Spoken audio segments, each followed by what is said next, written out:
Hello, everyone, and welcome to today's Xpert Talk. Today, we will be focusing a little bit on marketing and a little bit on personal branding or human branding. So today, I have invited Emma Donovan, who is the co-founder of the Yellow Door Collective, which is a marketing agency in Cape Town in South Africa.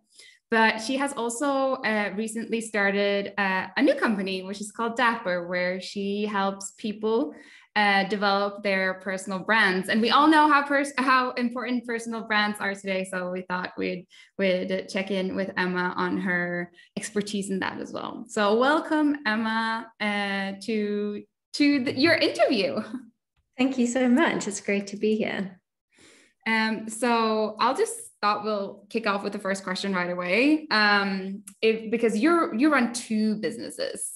So if you can, which for me sounds a lot. So I just wanted to can you briefly explain what is it like to have a day-to-day and running two businesses simultaneously? Absolutely. You're right. It is a lot.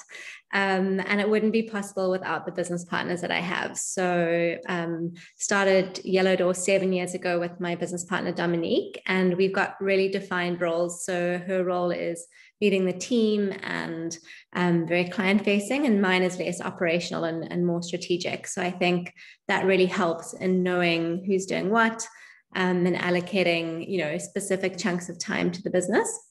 And then with Dapper, my startup, I've also got an incredible business partner, Lindsay, and our roles are a lot less defined because it's new and we're both still doing everything. So I'd say that's more of a challenge in terms of what do we prioritize.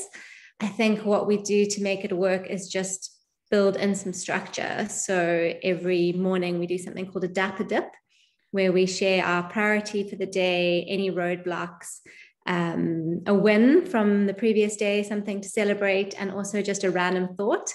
And that little structure is incredible in terms of a check-in and just getting us on the same page. And then last point I'd say is just trying to balance running the business with time for creativity, because I feel that you can't do both at the same time. So you've got to kind of go, right, let's knuckle down and get admin done, or let's create some headspace and really enjoy that. Those are some really good advice for any startup or for any business to leave room for creativity. And yeah. I love that, the morning check-in with the different points. Sounds very healthy way of approaching a busy startup lifestyle. Absolutely. And to just sort of ground yourself, it's so easy to, the minute you're online, check email, check Slack, whatever apps you use, whereas I actually write out my Dapper Dip before I look at any of that. Yeah. So it's not influenced by what the world is throwing at me, but rather me taking control of it. Awesome. Sounds very mindfulness to me. Yeah, that's how the day starts. We won't talk about how the day ends. Yeah. So Emma, you're a marketing wizard, sort of. But during this talk, we're going to focus on personal brand as well, or as you call it, human brand, when I went over the brief that you sent me about your brand. And I wanted to ask you, why did you decide to use the term human brand instead of sort of self or personal brand? Because we're using more self personal brand on the platform, but that was something that, sparked my attention. Yeah, it's a good question. I think we started calling ourselves a personal brand consultancy, and our tagline is being human. And we just, when people ask about that, we just say it's about being authentic, and it's about more than just work. So I think a lot of our kind of personas we show the world, especially in, a work environment, tend to be focused on your strengths or your skills within a work environment. And we're really encouraging people to take a more holistic view and look at their values, what inspires them, where they draw their energy from, what makes them feel alive and feel human. So that's a kind of little backstory to that. That's really beautiful. And you guys are so right. You have to take into consideration the whole human. Yeah. I think a lovely example is with Yellow Door, we've obviously had so many CVs over the years with hiring people, and the first thing I want to see is, is there a spark? Is there some personality? Have they traveled? Do they have hobbies they're passionate about? And I'm not as interested in the detail as just the fact that they've thought to include that in a CV and not just accolades in school and kind of references. So that's sort of a practical example of how it can benefit a work environment. Yeah. It's a good tip. Why is it important to have a strong human brand in today's and also the future's world of work? Yeah, I read an interesting article recently about, future-proof careers, and it really made me stop and think, well, how do we future-proof ourselves? And I think it comes back to my point around authenticity. I think just having a brand that you can evolve over time, but the core stays the same. So if you're comfortable in your own skin, you have those values that you really resonate with and believe in, and you're constantly learning. And I think staying curious is such a big part of that. So it's not always learning big skills or, life-changing career moves. It's just being curious about the world, interacting with new people, being part of interesting initiatives and programs and all of those things that weave into your brand story. Yeah. And I can imagine, just as you mentioned this, it's more about like staying curious and all of this and slowly evolving. Then if you decide to make a career change, for instance, then maybe that transition might not be as difficult to make. I don't know. Does that make sense? Yeah, it does. Absolutely. I think the way it was explained to me once was you want your personal brand is almost your legacy that you're going to leave. And you want that to almost be at the top. And then underneath are the companies or boards you sit on or, things you're involved in. And it's just having that consistency for yourself across all the different things is so key. Whereas if you put your business, for example, as the kind of primary point and yourself underneath that in terms of branding, then it's very difficult to have a career change or add something else into the mix. So I think that's also quite a useful way to look at it. Yeah. And so do you have any top 3 tips apart from things you've already mentioned when developing your personal brand?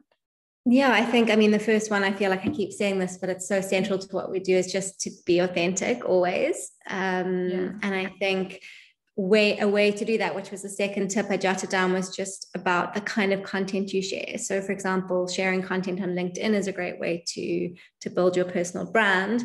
And we always say, share content that shows your expertise, but also adds value to the reader. So what can they take away from it? What tip can you give them, essentially?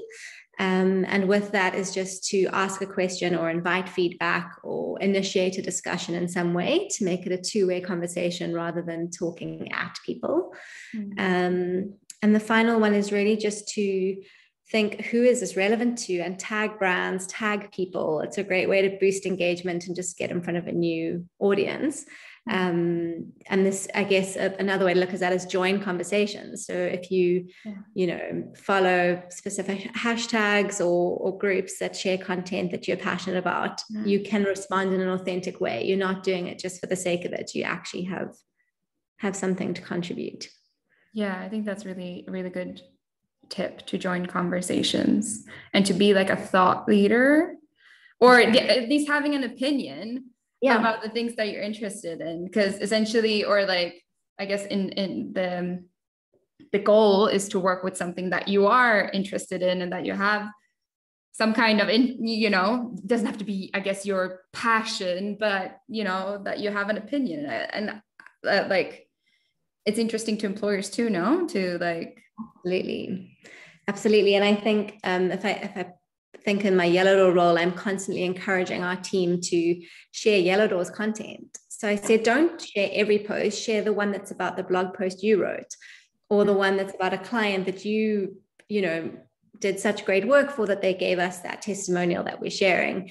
And we've noticed, with our Dapper clients, we, encourage them to do the same. And if you look at the engagement on a personal post or the company page's post, the personal post often gets more engagement. So I think people like seeing, a real person's views and opinions, and especially if it's crafted in a way that is engaging and not arrogant. You want to be confident, but never cross that line into sort of the arrogant space. Yeah. And just something that comes to mind there, because posting on LinkedIn and having a voice is, I guess, important for your personal brand. But what if there are, because we have a lot of shy people, for instance, on the platform too, that aren't so outspoken and like, does my opinion really matter? Or, like, do you have any advice for those people who aren't as, as outspoken, and how can they, work on their personal brand? I think one suggestion I would say is to really learn what your strengths are. We use something called the Gallup Strength Finder, and I've also done an assessment called the Discovery Insights Personality Profiling. And there's so many out there that they really, I think those are two really highly regarded ones. But what they do is help you lean into your strengths. So an example, one of my strengths is activator. And that means I'm good at getting things started. And I am terrible at the bit in the middle. And being able to acknowledge that has just been so helpful in my career, but also in my brand. So I don't try and do a whole project. I go, okay, who in my team is really good at the middle bit, or at taking my idea and bringing it to life? And in terms of, going back to linking it more directly to your question, if you know what your strengths are, you can lean into those in terms of what you share on LinkedIn. So you don't have to do an essay. You don't have to be super confident in what you're talking about. You can go, I really enjoyed this article, or I really resonated with this author's take on this topic. So that's almost reaffirming someone else's view, not having to put yourself out there too much. I think that's a nice way to kind of ease into it, is to share content you resonate with. And also to just start small, start by engaging on other people's content. Maybe do, a LinkedIn post. It doesn't have to be a full article. It can just be a short update you share. And just to lean into your strengths, figure out what gets you excited, and find like-minded people who will resonate with that. And I think also to not be put off by people who are super confident and outspoken. It's your journey. You don't need to be comparing it to other people's engagement or what they're doing. It's more around being comfortable with your take on it. Great. Awesome. Yeah. Thank you for that, Emma. And moving on to the last bit of this interview, actually, you've shared so many good tips and advice. But we're moving on to the last bit, which is like 3 questions that we ask everyone that come on these interviews. So I'll just start with what good in the world does your job do? So I think giving people confidence and inspiring them is something that I'm really proud to have as Dapper's kind of core focus.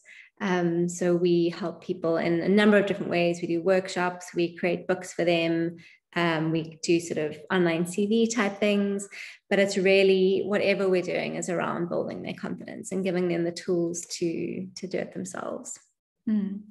And maybe this question is a little bit too related to the previous one, but what is the best part of your job?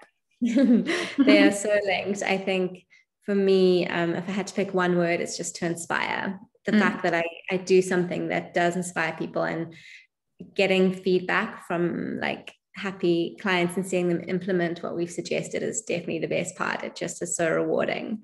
And we're constantly evolving what we do. So I guess that's the other part of it, is having the opportunity to just keep creating and evolving the product.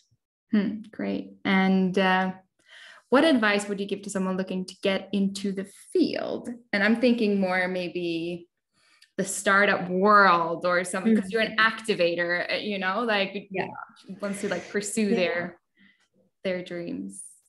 I think it's being brave is a big part of it. And I think it's also sort of acknowledging, it sounds glamorous and fun, but there are like challenging sides to having a startup. And I think a big one is it's going to take you a lot longer to reach your earning potential. I think that's something people often overlook. I think you need to be able to juggle moving parts. And the most important one, which we have touched on, is just that curiosity. You know, you need to keep learning, keep dreaming, learn from your mistakes, fail fast, don't be scared to make mistakes. And just have a passion for what you do. I think you made a good point. It doesn't have to be your one big passion in life, but you need to light up when you talk about your startup or the industry you want to go into. Yeah. Awesome. Yeah. Great. Thank you. Those were all my questions. And we've gotten some really good, solid advice. So thank you so much for that, Emma. Oh, it's a pleasure. I always think of it as more experience shares because, yeah, it's a constant work in progress, learning all about this stuff. But it was great to be able to share my journey so far. Great. Thank you so much. If there's anything you want to add, feel free to do so now before we go. No, I think I'm good. If anyone has questions, they're very welcome to reach out and chat to me. Exactly. And the resources that you mentioned during this talk, we'll link them below as well. So yeah, that's it. Okay. Well, thanks for joining, Emma. It was a pleasure. Chat.